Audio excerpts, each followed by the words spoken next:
బాపట్ల జనసేన పార్టీలో అసంతృప్తిగా ఉన్న సీనియర్ నాయకులు.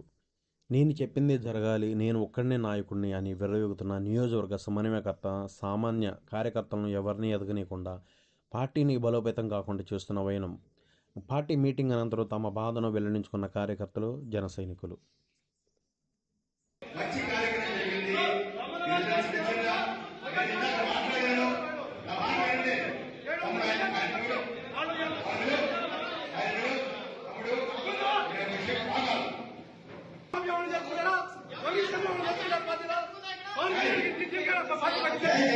कल्याण